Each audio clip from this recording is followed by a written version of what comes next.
This is the beginning of a great show for today. We have an expert on the line here that helps everyone how to get their messages out better. And since we want to help the world be a better place, how could we start any better than with Darren LaCroix? Welcome. Well, thanks, Joyce. Thanks for having me on your podcast. I appreciate it. Well, it was marvelous and wondrous. As you know, my goal was to try and help the world be a better place and to help people to find a purpose for living and to be able to make this world better. But one of the most important things is to learn how to say it. And coming to you, I found that it was such a fun thing to be able to do Stage Time University, get to know you, bring out the best, and learn what some of the things we need to leave along the side. Thanks. I love what I get to do, and I love helping people help make the world a better place. Well, you make it fun, and also so that we can share the message. This world is a big world, and all the good we can do is really needed. Amen. Amen to that. Darren, what would you say was one of the biggest turning points of your life that helped you to become known as the master of speaking? And I know about the Toastmasters International, but there were things in your life that seemed very down, I'm sure, that you had to overcome. What are some things you could tell us that you struggled with and overcame? Yeah, a lot of it was self-doubt. A lot of it was fear that I was having a dream that I wanted to be a comedian initially. And so the challenge was I wasn't funny. So how do you overcome that? Well, you go to people who are where you want to be and you ask them for advice because they speak from experience. One challenge I see a lot of people do is they ask their friends, their family who have no experience in that area. And it's just bad because well-meaning people will train the dream out of you. They'll talk about realism. Well, I really had no skills. I had no stage presence, and I wasn't funny. But when I went to my mentors, people who were headliner comedians in Boston back in the day, and I asked them for their advice, they said, okay, you got to get on stage every day. Any day you don't get on stage is a day that you don't grow. And I'm thinking, well, but don't I have to be good? They said, no, you have to go up to get good. So they helped me with my belief and my courage, but it was the actual action of facing my fear and going up, even though I wasn't funny, that helped me to build my self-belief. And that was crucial. So it was definitely my first mentor who really encouraged me and said, look, you can do this. Here's what you need to do. He said, stage time, stage time, stage time. Another one said, hey, you got to go get this book. I'm like, book about stand-up comedy? Of course, there's books about everything. But when someone is where you want to be and they have experience in that area and they say, this is the book you need, I'm going to listen because there's a lot of books, but this is the one that someone of credibility recommends. So I'm going with that. So what we all need is that process to follow. And then when we follow a process, sometimes because of our own insecurities and our own mistakes and our own background and that baggage we carry with us, we don't do well. So we interpret it incorrectly. So we need that mentor, like that GPS to get us back on track, to encourage us on bad days, but mostly keep us moving forward. So we need the path, but we also need the mentor to guide us back on track. So I call it the math to mastery at anything. It's effort times direction, that step-by-step process, plus correction, that mentor who's going to get you back on track. And I believe if you do that, if you follow that, if you commit to that, you can do anything you want. Oh, I love hearing that. So we'll be able to be better at helping people how to improve their lives as we share the book, Amazing Heavenly Answers, and help them to find a purpose for living. And then if I hear you correctly, don't listen to the naysayers, but listen to those who are using it and making some progress. Would that be what you were saying, Darren? Absolutely, 100%.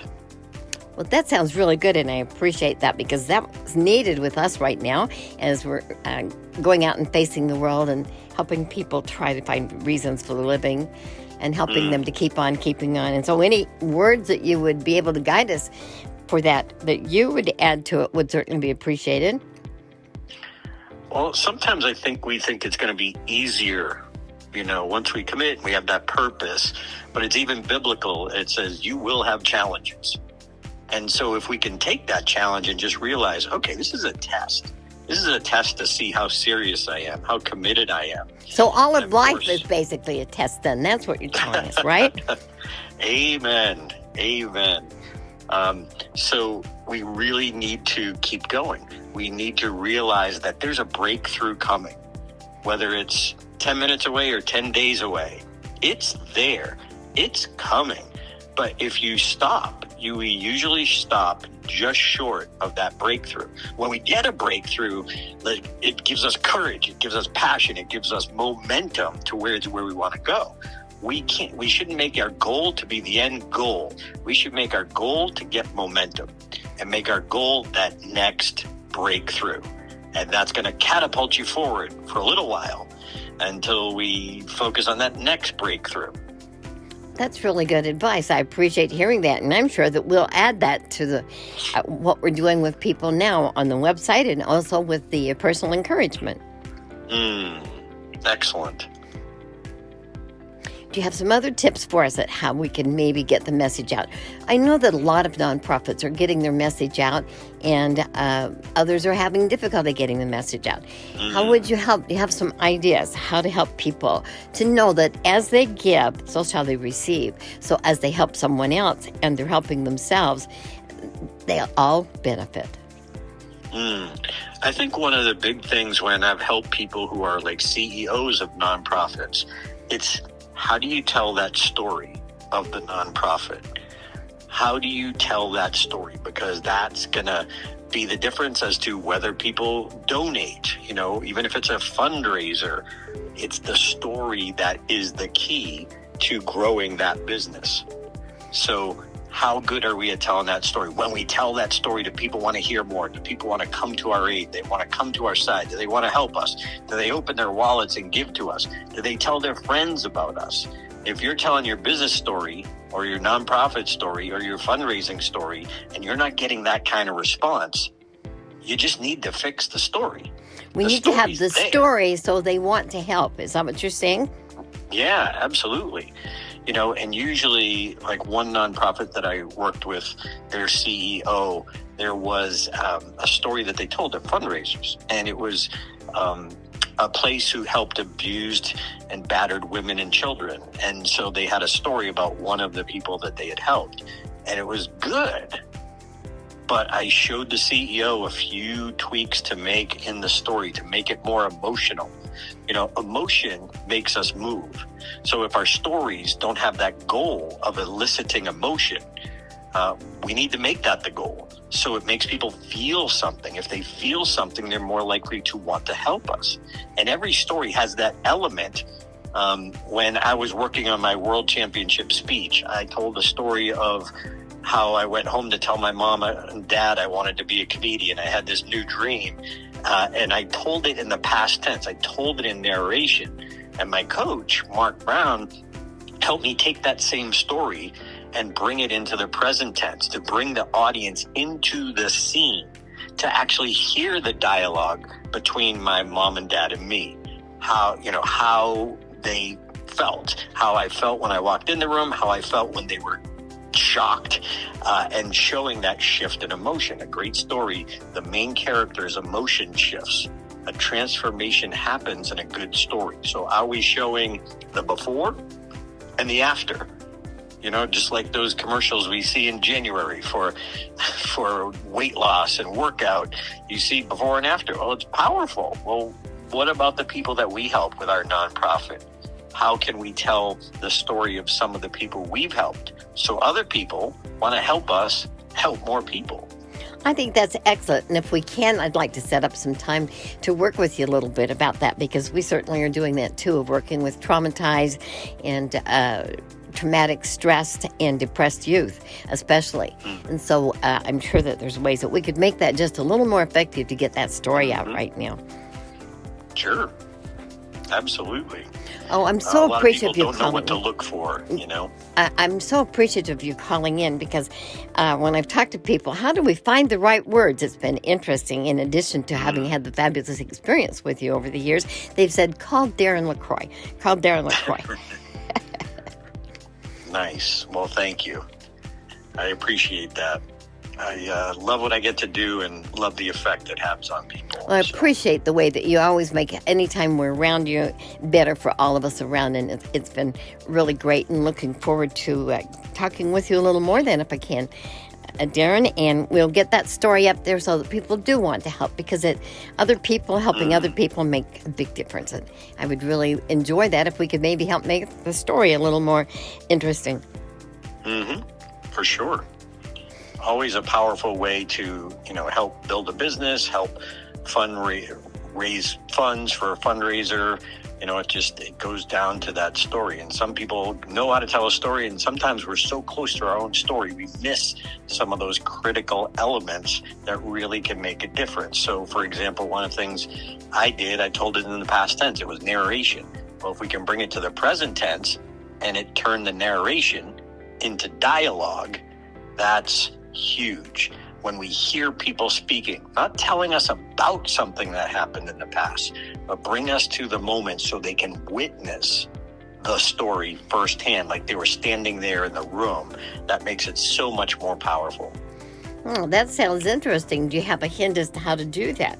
For someone who has that we worked with, we had some children from some of the countries where they had been adopted and really terribly mistreated, and in working with them with a positive mindset and some of the unique special ways that we have, they've come around and have they actually are now helping other people, but making that in a story so someone realizes it, to want to help keep on keeping on. That would be good if we could maybe talk and find a way to make that so it's more of an on-site story, present tense. Is that what you're saying? Yeah, so we look at some of the characters. So we want to personify, we want to personalize our stories. So maybe we have 2 or 3 stories about 2 or 3 different people we helped. Okay, what was their situation before? And let us picture the person.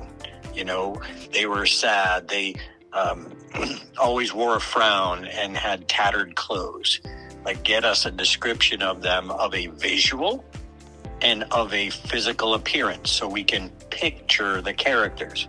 And then after you help them, what's their life like now? Well, now here's what they say. Man, Joyce, you and your organization have given me hope, have let me feel alive again. When we hear a character talk, that's the dialogue, that goes much further or farther than they're now happy. Oh, well, that's nice. That's a very good one, because I did have that very thing happen when they were telling me now they could communicate with their family, whereas before they felt they had to hide in a corner and couldn't talk to them as they were adopted from that terrible circumstance. So very good. We want to hear that character talk. Again, what was life like before? What was life like after? And in the middle, the transformation is because of your organization, because of what you do and how you do it. That helps execute the transformation. But what we need to see is the character is different at the end of the story, whether it's them talking or someone else observing what they see in the difference in the person. That works too. We got to look at our stories and all the different possibilities. But what happened? But most people, just like me, I was a speaker for 7 years. I didn't understand this. This wasn't even on my radar screen. So I just thought a story was a story. And so I just tell it. But it wasn't until I finally got my coach that he said, no. We need to bring the audience into the scene. So on the end, for example, if you were standing there next to me, bring the audience into the scene, you would have heard her, him, Joshua, Jill say, so if you were standing there next to me, puts the audience in the scene to witness the dialogue. Okay. Well, looking forward to seeing you again soon and appreciate you coming on. And we'll see how this goes and how well this did. So we'll look forward to hearing from you again. All right. Thanks, Joyce. Thanks for having me.